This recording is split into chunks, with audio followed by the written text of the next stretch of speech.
Awesome. Recording started. Good. Hey, Dad. Hey, son, how you going? Pretty good. It's a little bit cold here in Melbourne. It's warm in Newcastle. What have you got? What do you have? Got an apple? Do you? That's my breakfast. A nice little apple, a coffee. Well, yeah, we're doing a little coffee and cars chat. It's going to be like a weekly hangout where we answer your car questions. And this morning we're going to talk about the FA20 rocker retainer kit that Dad's invented, which is pretty damn cool. So I'm Daniel, and I'm a mechanical engineer, and my dad runs his own workshop. You've probably seen his video on YouTube with the rocker retainers. And we're doing a little live stream, coffee, kind of answering your questions that you've posted up on YouTube. And actually, we'll do a live stream next time. You can live ask us any kind of car questions, which would be really cool. But yeah, so this rocker retainer kit, Dad, so how did it all start? Where did you see this problem? Right. Well, a few years ago, I got involved in the Toyota 86 race series here in Australia, looking after a car for a friend of mine who was racing the series. And when he purchased the car, it came with an engine that had blown during a race prior to him buying the car. Anyway, during a couple of the races, he had another engine let go, and I ended up stripping that engine down and trying to discover why these engines were blowing up. And I've heard that a few other engines had let go during the racing series. I was just trying to determine what was causing it. Anyway, after the third engine, this happened in a practice during a practice event at Wakefield Park in Goulburn here in Australia. Mm-hmm. A rocker flew out of the rocker cover, and rocker punched a hole through the rocker cover, and the rocker cover split. Oil went all over the exhaust, and nearly set the car on fire. So is that like all of a sudden, he was racing around the track, and then there was a big oil spill or something, or how did you know it happened? Well, I mean, it developed a misfire. Initially, it developed a misfire. Then, after I think half a lap, it spewed oil everywhere because there was smoke. There was just smoke bellowing out of the car, and obviously pulled over, and that was the end of the practice session. So we stripped the engine down. Anyway, the second motor I pulled down and discovered that the rocker had dislodged. The rocker had dislodged off the pivot. Got caught up in the camshaft, and camshaft ended up driving it into the head, but also then punched it out of the rocker cover, split the rocker cover. So wait, there's like how big is there a hole in the rocker cover? That's yes. How big is the hole? Sorry. How big is the hole that it punched through? Well, it actually can crack the whole corner of the tappet cover off in some cases. A couple of the ones I've looked at actually just split the tappet cover. Mm-hmm. They split the tappet cover to like on the corner, and oil just went all over the exhaust and everywhere. So not a good thing to happen, especially in the while you're racing. The thing's very hot. Obviously, the exhaust is glowing, and you've got oil all over the exhaust. Have you spoken to the OEM about this? Not initially. I was just trying to see whether this was just driver error, like as in over revving the engine and causing a problem. But after the third motor, I thought there was more to it than just driver error or over revving the car.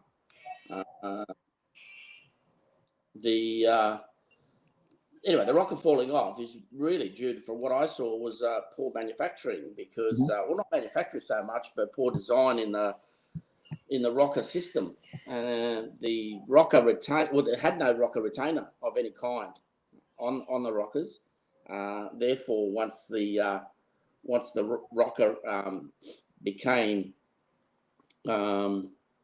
free, or had I'm getting confused now. It's okay. Stop. No, keep going. It's fine. Okay.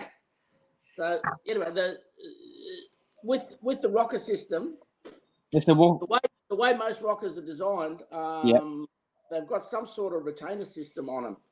This is what most engines today. Like, what percentage would you say have a retainer system? I would say 95% or almost not higher than that. I mean, there's not many engines out there don't have some sort of rocker retainer system with this type of design. Yeah, that seems crazy. This Series 3 engine that Subaru have got does not have any sort of rocker retainer.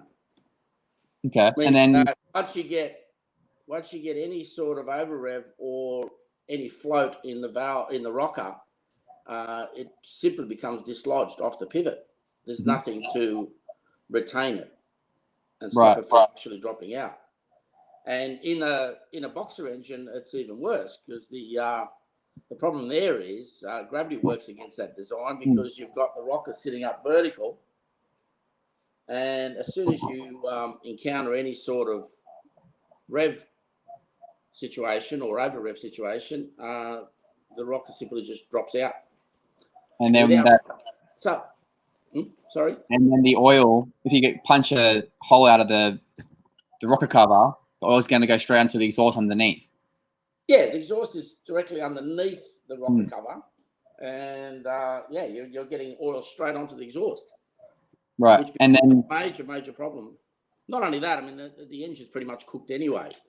And you're saying people are kind of they're going in to talk to the OEM, and they're not dealing with it well, and just saying there's an over rev situation and kind of their own fault. So, sounds like that's what really inspired you to go out there and fix the issue, because you want to, a lot of younger people, younger kids are getting into the 86s, are really popular with them, and then they're buying them secondhand and not even tracking them, but just driving them around as a daily driver, and they're still seeing this issue and having to spend like $10,000 to rebuild the engine.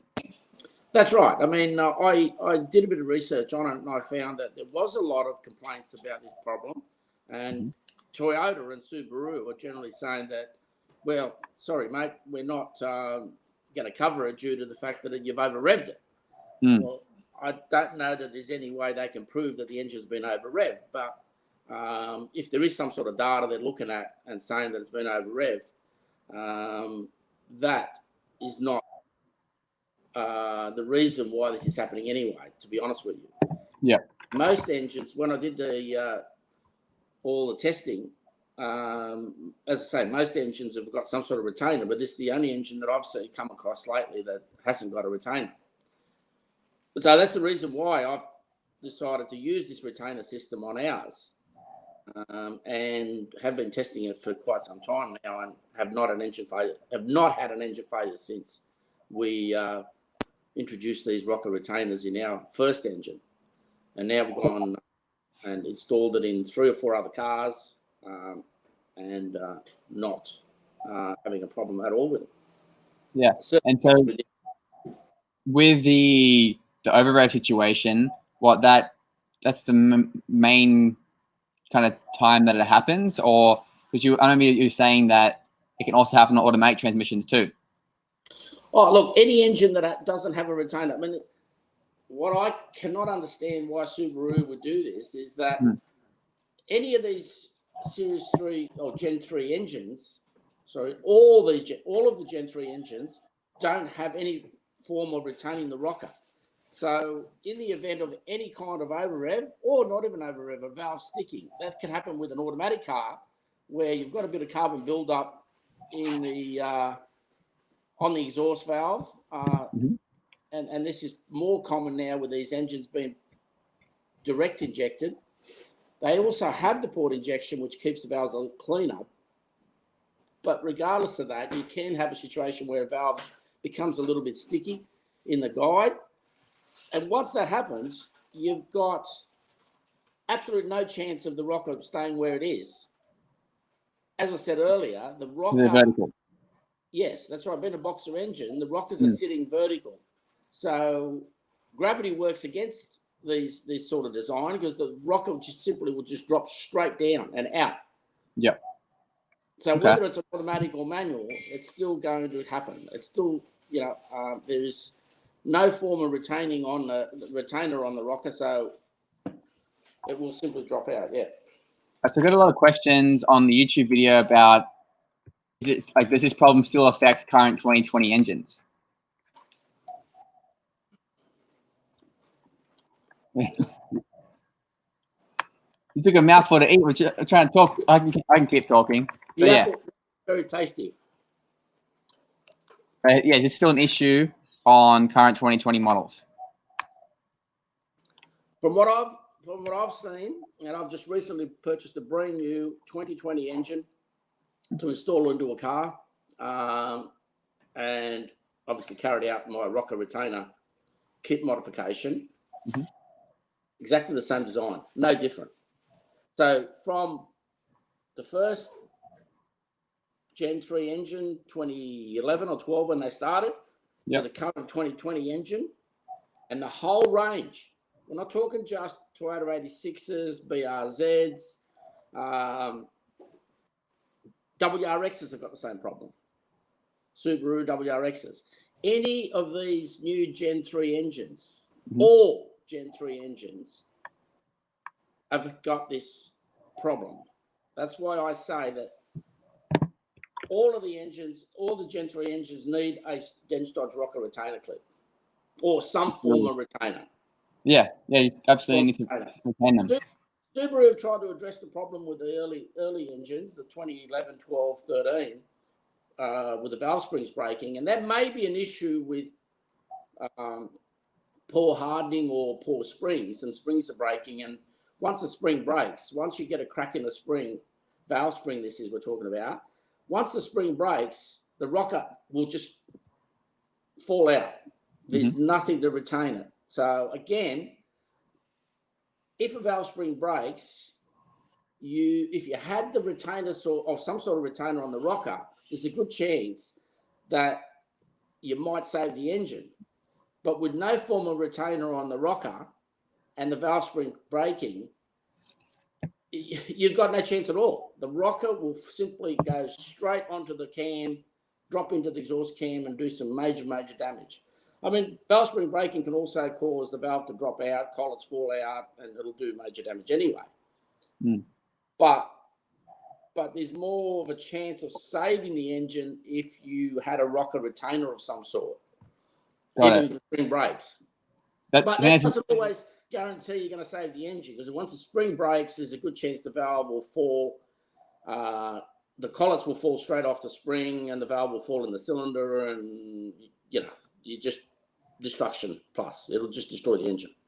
Yeah, I think it's good to make that bit of understanding, because the valve spring recall hasn't fixed the rocker retainer issue. The rockers are still falling off. The rocker is still a floating design. The valve spring recall, if you look up the release from Toyota, there's a link actually that I replied to someone in the YouTube video, that the valve spring recall was changing the actual spring. So we can't exactly tell what the problem was, but they changed the spring, something to, like Dad said, to do with the hardness, and there could be a high severity failure mode where the springs are actually breaking due to the material, but they're not. They didn't change the rockers at all. So the rockers have stayed the same. They can still fall off. It's still a free floating design. So there's a lot of people on YouTube, they've heard, oh, there's been a recall. I heard they fixed the valve springs. This must fix the rockers falling off too, but it actually doesn't. The rockers are still a free floating design. Do you have any other comments on that? Yes, that's right. I mean, look, Subaru have tried to address the problem for a while now with a few modifications. One being, okay, they've changed the pivots. It looks as though they've had 3 changes in the valve pivots. And as far as I can work out, the reason they've changed the pivots is more to do with manufacturing than anything else. Yeah, I get a lot of people asking me why they're using smaller hole, what looks like a lubrication hole in one side of the head. One side of the engine in one head, and yes, that's right. So there's a smaller hole in one side and a larger hole in the other side of the engine. So The only reason they've got it, from what I can work out, is manufacturing. Nothing else but manufacturing. There's no change in the ball of the pivot. There's a slight change in the rocker, but purely again due to manufacturing. As far as what the pivot and what the rocker does, it hasn't changed. They are identical. They're interchangeable. Yep. So there's no reason why you have to stick to the same, whether it's an early model or late. As a matter of fact, Subaru have actually superseded the first two numbers with the current number, which is used in all of them. So if they're supplying a pivot, you'll get a pivot that's the most recent made, the most pivot, and you can install that in the first engine. Yes, they can go Toyota 86 from 2012, and you had to replace the pivots today, and you went to them and ordered. You're going to get the latest pivot only, which has the smaller hole. That's right. There are three different types of pivots, and even what the 2012 ones you were saying, they come with two different pivots in them anyway, or two. They look different, right? One's got a big hole, one's got a small hole, but they function exactly the same. They're all interchangeable. The function's exactly the same. There is no difference in that. Matter of fact, the only difference I can see is, as I say, is the manufacturing process. The first pivot that was introduced in the 2012 engines or 11 is a heavier pivot. So the manufacturing is a lot more material used. Yep. The second gen is also very similar. Just there was generally, for I could work out, not a lot of change. The current pivot is the lightest and probably the least material in them. And I think that's why they've gone to that, because it is the lighter pivot, but also the manufacturing process is probably a lot cheaper for them to manufacture them out of tube steel instead of a solid piece of steel like they have in probably the first and second. So purely from what I can work out is the process in manufacturing that they've changed. The function of the pivot is no different in all of them. They're all exactly the same length, same ball, same in every way. And as a matter of fact, the lubrication, what we all thought was the center hole was for lubrication purposes. It's not. That hole is purely to stop the pivot from hydraulically locking in the cylinder head. The lubrication is done from the side of the pivot through a tiny little squirting hole on the side, not through the center of the pivot. Yeah, that little groove around the outside of the pivot is where the oil enters from the side of the head around that groove, and then from the groove it travels up into a squirter next to the pivot into the head, and that lubricates the whole thing. It's not done through the center. The center is purely to stop the pivot from developing any sort of hydraulic lock. Right, so this hole here only relieves any additional oil pressure from the top of the head. Well, it kind of stops. It stops itself from pumping up and out and holding the valve open. That's all it's for. But there's so it no stops oil pressure underneath the pivot. Gotcha. There is absolutely no oil pressure going. Being fed from below the pivot. None at all. No, there is no oil traveling underneath it. But what potentially there could be oil in the top of the head. If there was no hole there, what oil could get down and push this actually out and push up. Yeah, and it enables the oil to get back down into the head. It enables the pivot to actually, relieve the oil pressure out of it, so it doesn't hydraulically pump itself out over time. That's all. Okay, cool. Yeah. So there's 3 different pivots that they've manufactured to put in these engines. Yes. They are all interchangeable. The only difference is the manufacturing process for cost. The first 2 are being machined, where you actually... We think so. That's what I can work out. But I mean... the first 2 are being machined, where you actually have to put on a machine and machine down the bar stock, whereas the third ones, they're all from what they're pressed, you're saying. I think they're formed out of a thinner tube steel, and they're actually formed, not machined. Right. But regardless, all 3 pivots can be swapped and changed in any of the engines. There is Yeah, there's no fear of that. The engine, Mhm. the pivots are not specifically built for each engine. They're not. They're all interchangeable.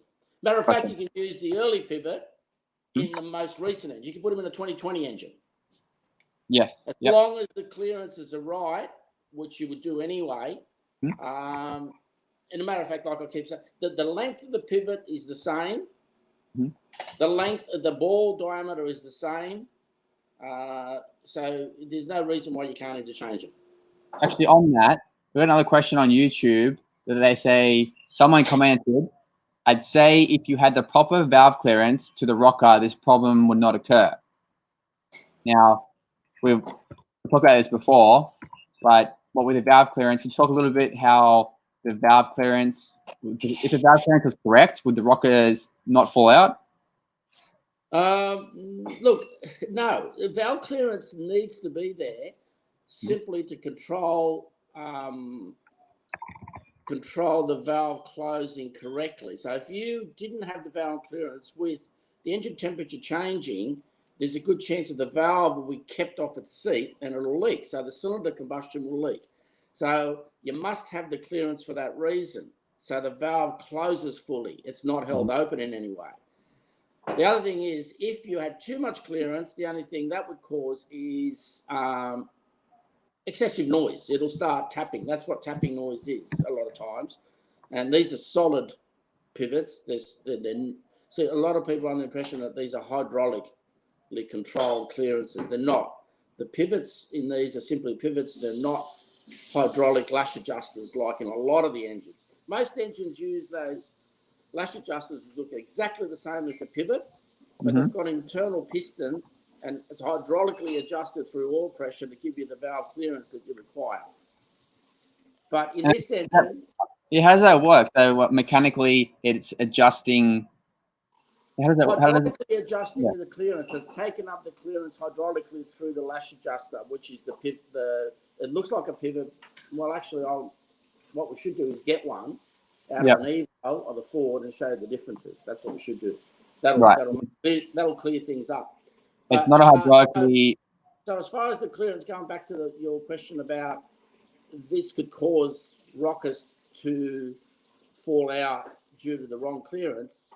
No, you have to have clearance, right? And you have to have the right clearance Yep. by the manufacturer, which is around 10,000. I mean, there is an exact clearance that you should have, but as long as it's within the spec, it's fine. But it certainly doesn't cause the rocker to fall out, whether you've got the correct clearance or you don't. I mean, obviously, excessive amount, we're talking a few mil clearance, you'll certainly hear it before the rocker falls out. It'll be tapping clearly and really bad. Yeah. So even with the perfect clearance, you're still going to run the risk of your rockers falling out. Oh, for sure. Get back to this. There is no way that rocker, hang on, the rocker itself is free floating on top of the pivot on all the engines, regardless of whether the valve spring's changed to a heavier valve spring. Heaviest valve spring will work marginally better. It should improve or minimize rockers dropping out because of the higher tension spring, but that creates other problems. And I don't, in some cases, I don't recommend using them, but that's, there's a bit of, but some valve springs will make a bit of improvement or give it a bit of help as far as falling out. But yeah, it doesn't eliminate the rockers from falling out. The only way the rockers will the only way the rocker can be stopped from falling out is the rocker have some sort of rocker retainer system. To have it physically attached, like you've done. Yeah, you have to physically attach it to the pivot. That's exactly right. Right. Yep. And if I mean, we're talking about an engine that has these rockers sitting in a vertical position. Yeah, like so, and well, that's upside down actually, but this way. Is it? Yeah, that way. Yeah. Yeah. Now, if you didn't have that clip Uh-huh. and you held the pivot and you let go with your left hand, pull your left hand away. Still Right, as stays in, yeah. yeah. If you didn't have that clip, what happens? It's going to fall. It's going to fall. Gravity. It's gravity. It's just going to fall. Right. And And it's the kit. The kit isn't just the clip. The kit is also a custom machine pivot as well. correct. Yeah. Yeah. So there is a custom setup that we've got to do some machining onto the pivot that allows the clip to attach. So you get the whole kit comes with custom pivots and then custom clips. Yes, that's correct. And then it's So flying off. the clip that we've designed for it does absolutely nothing in majority of the engine running. Right. We're doing low RPM, high RPM, the clip does no work whatsoever. Mm-hmm. So there's no additional weight because it's sitting on top of the pivot. So you're not adding weight to the rocker. The rocker is what's doing the work. Yep. But the pivot is simply there. The rocker retainer clip is simply there in the event that there is no load on the rocker. Yes, and it catches it. So it's at all times when there's load on the rocker by the cam, right? You've got no problem, and there is no wear or tear or anything like on that pivot or the rocker, apart from your normal friction that you will get from the two parts. But yeah, so the rocker is only there in the event of the rocker becoming free, and then it can't drop out. It just holds it on there for a split second while the valve's returning back to its closed position and then keeping load on the rocker. Got it. So if you've got a valve below the rocker hasn't come back yet, we're talking about an engine that's doing higher revs or an engine that may have carboned up valve and it's stuck down for, 1,000 of a second even away from the rocker becomes unloaded. Yeah, and it just drops out. Got it. What we've done is put the rocker clip on it, so the valve can stay down as long as it likes.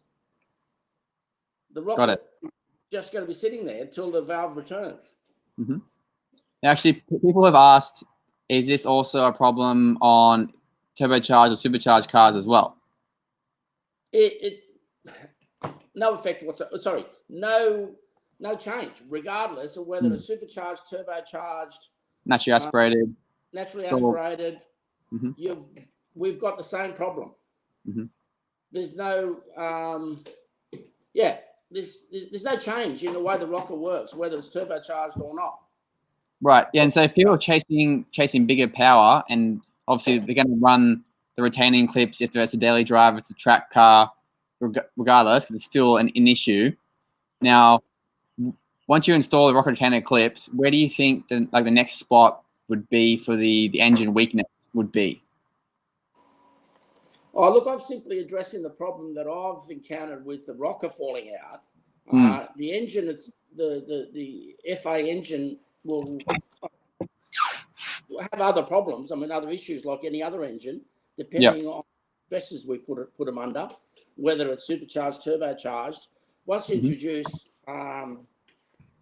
supercharging into it or turbocharging, then you've got various other problems that you can create with it by pushing more power is going to load everything else up more. So, pistons will fail, conrods will fail, lubrication is another issue as far as oil system in the oil pump and all of that. So, the engine is a beautiful motor, but all I'm simply addressing is the problem that I've encountered with them, and that's the rocker system.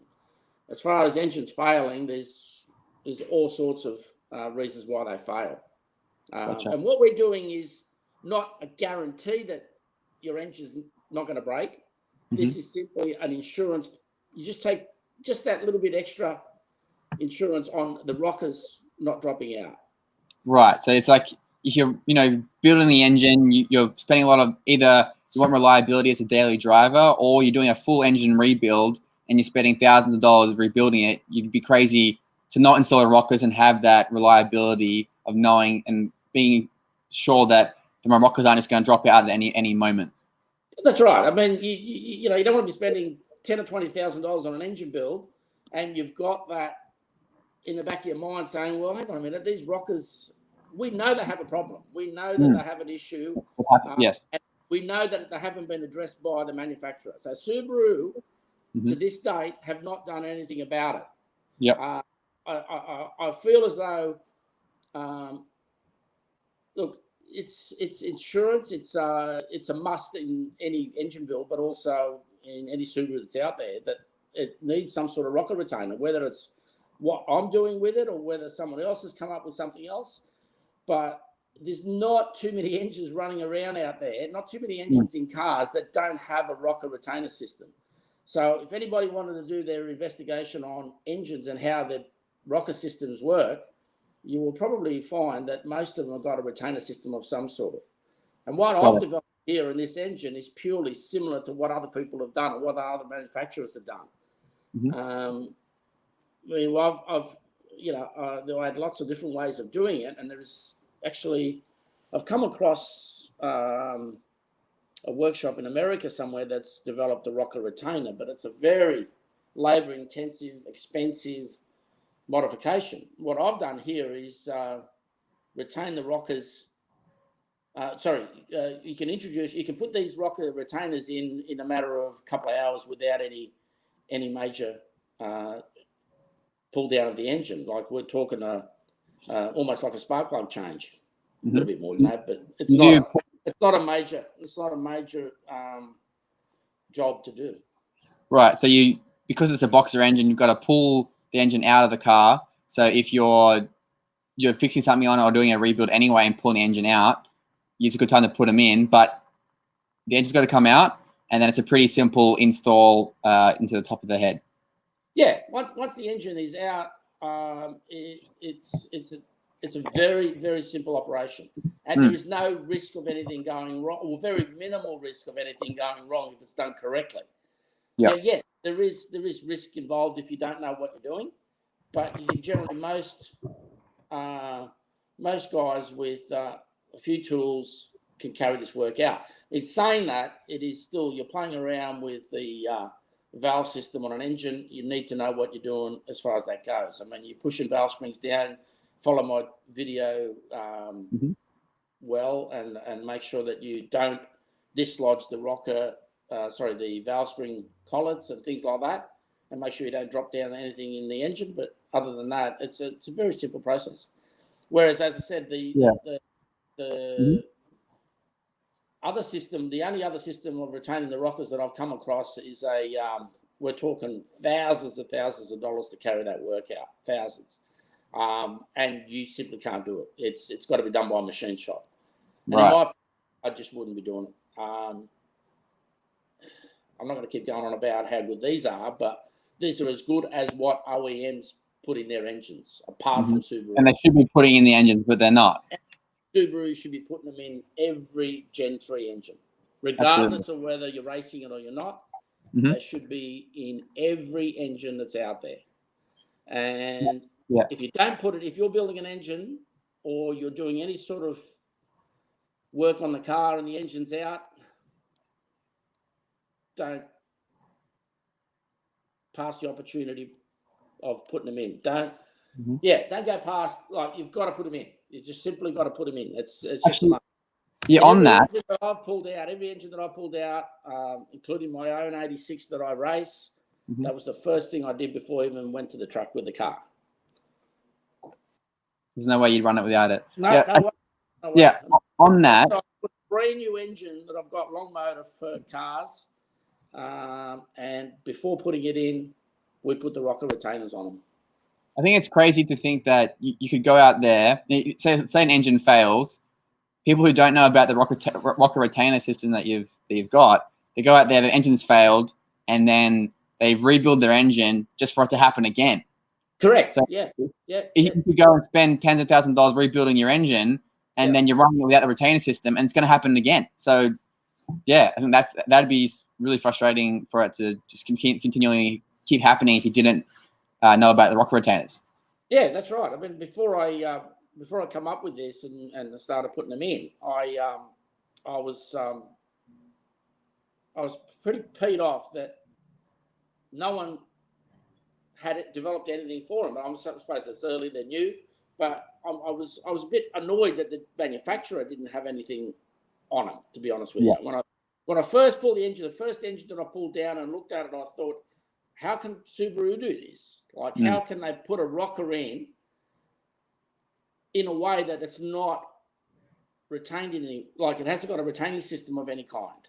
Yeah. And I thought, mate, there's got to be a reason. These manufacturers know what they're doing. There's got to be a reason. And that's why it took me 3 years before 3 years before I came out with it, because I was concerned that maybe I'm doing something that Subaru didn't want to do. So I looked at it for a long period of time and thought, hang on a minute, every other manufacturer has got some sort of retainer. Why is the Subaru using it on this engine? So I pulled the engine down, looked at it carefully, and I thought, nah, we're going to run it, because 3 engines blew up that we know of, plus many others that we've heard about in the race series, but also from what I've found on the net, with young guys just getting towed into the dealer and being told that their engine's blown due to them over-revving them. And I thought, no, there's something in this. It's not right. It's just it isn't right. Yep. So anyway. Oh, yeah.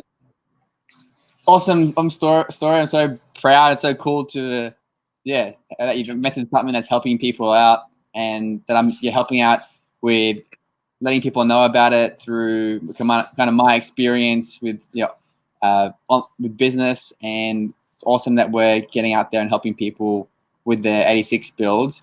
And just let us know of any other questions that you've got. It can be about the build, the rockers, 86s in general, any kind of car questions. We're going to do this every kind of Saturday morning. We're going to have a live session with Dad. He's got 40 years experience working on cars, running his own workshop. So we'd absolutely love to answer any kind of car questions you have, or just tell us about your build. And thanks so much for joining in, and we'll catch you next week. Thank you. See ya. Hey, everyone.